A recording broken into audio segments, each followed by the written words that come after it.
So if you could just introduce yourself to me so I could just know. Okay, my name is Saifullah, and I am the imam, the leader of prayers and teacher here at this mosque. Okay, so could you just give me a quick definition of what is a mosque?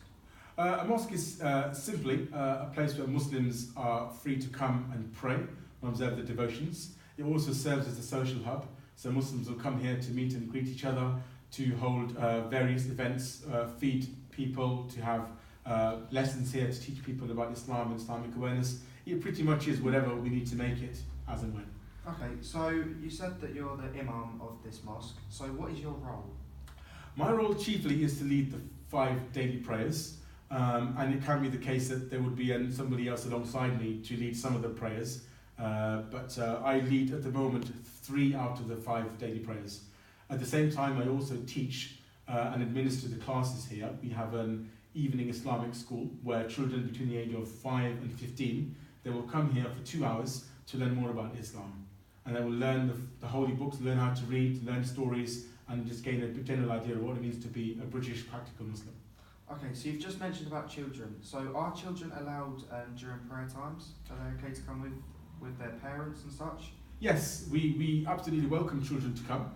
Of course, there's perhaps a certain point where perhaps young children who are too young might be perhaps a bit out of control. So we do recommend that parents only bring their children once they are comfortable, that the children are perhaps, you could say, toilet trained, and also the children are mature enough to understand and respect the mosque and its values, and of course maintain calm, especially if it's prayer time.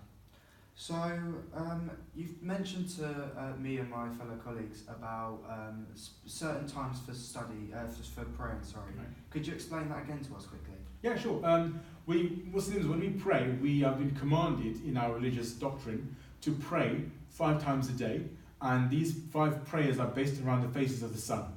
So the first prayer we would pray, which is called Fajr, that would be between the time of dawn, between the time of first light on the horizon, up until the time of sunset. So we've got a flexibility for each prayer to pray sort of within a 1 to 2 hour sort of time space. That's the first prayer. The second prayer would be when the sun is past the zenith in the sky, and that would be perhaps around 1 o'clock onwards at the current time, and that would sort of go up to 4 o'clock at the moment. The next prayer, which is called the Asr prayer, is the third prayer, and that prayer will start around the time where shadows start to lengthen, and you could sort of say late afternoon, sort of between 4 and 5 o'clock usually. And then the fourth prayer is the Maghrib prayer, and that's known as a sunset prayer, and the word Maghrib itself means the time of the sunset. And we will pray that exactly at the moment that the sun sets, which again can vary in British time. The last prayer we would have would be the final, last and biggest prayer called Isha, and that prayer we would pray once the sun's light has disappeared from the horizon totally, and it's totally dark. That will be when the final prayer would start. Okay, so do you have to go to the mosque to pray, or can you pray at home? It's all based on a person's ability. Some people, they are very able and it's easy for them to come to a mosque. They live nearby, they're mobile, they're agile, they're young and fit and healthy. And we would recommend heavily that in that situation they come to the mosque. Again, it's not a case of a witch hunt as to who does and who doesn't come. But again, we recommend that the Muslim community come together as one and pray regularly to keep that unity and that bond. And sometimes I suppose when you're at home, it's difficult when you've got so many other things to do. Ladies, they are of course free to come into the mosque. However, we also recommend that, especially when it's the darker hours of the day, that ladies pray at home. And also in Islam, the belief is that the ladies will be rewarded by God just as much as the men would be if they came to the mosque to pray.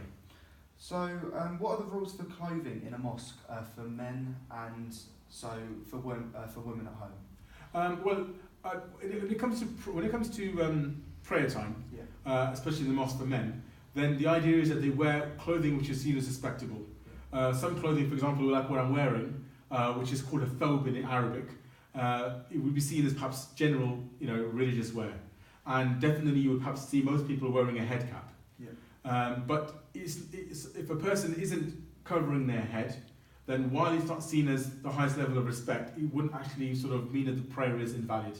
Similarly, the clothing, if it's not looking Islamically religious as such, but as long as it's decent and modest and covers a person's body in general, that also is fine. So you may come and see the people in the mosque are wearing normal day-to-day clothes, school uniform, business uniform, whatever.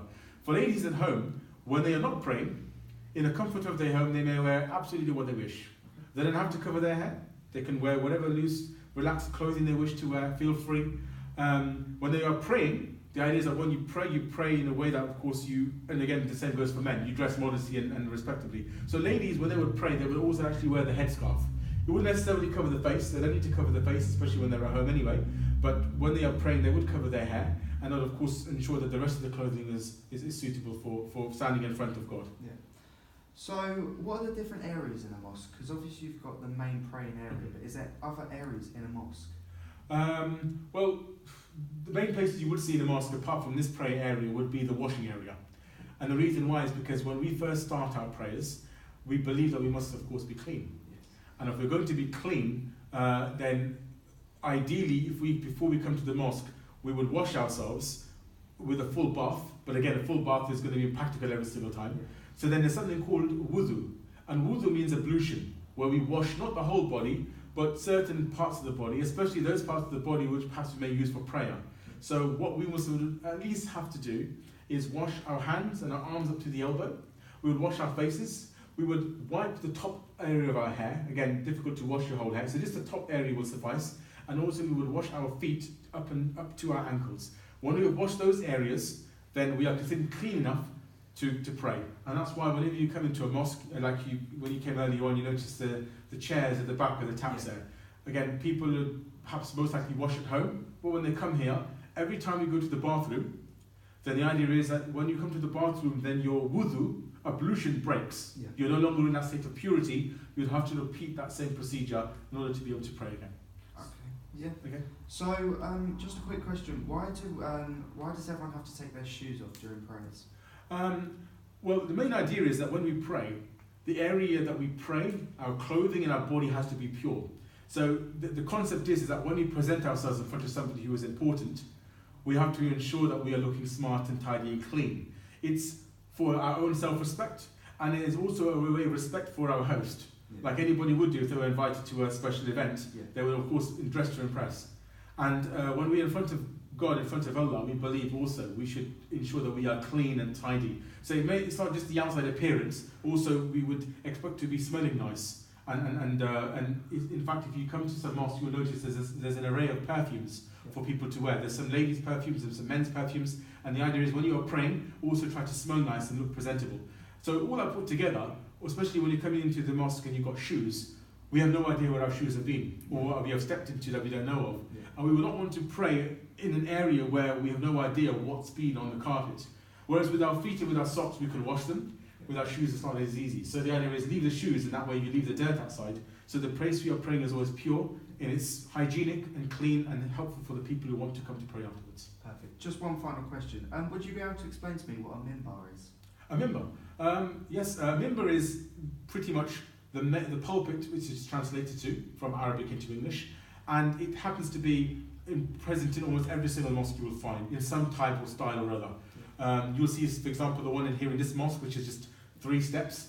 I've been to mosques where it literally is a whole flight of stairs that could easily lead you to a 2nd or 3rd story building to the top of a floor. It's that high up, Yeah. especially in the big sort of classical mosques of olden day, especially if you go to, for example, Turkey, and if you go to some of these sort of iconic mosques in Istanbul, the flights of stairs are huge. And some of them can be quite iconic and even modern as well. I've seen one mosque where it literally looks like a water slide going down the back of you. Quite creative and beautiful as well. That's people who like to make their mosque look.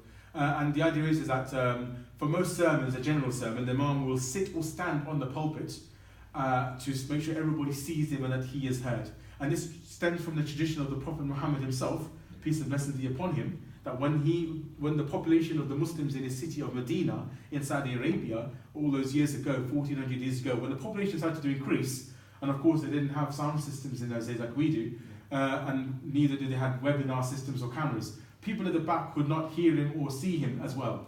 And so a lady one day came to him and asked if it was possible for her to commission a carpenter with her own expenses to arrange for the pulpit to be made for his benefit and for everybody else's benefit. He liked the idea and he gave permission for it, and from that moment the pulpit was an iconic image of every single mosque around the world. Perfect. Thank you very much for this quick interview. Thank you so much as well. Thank you.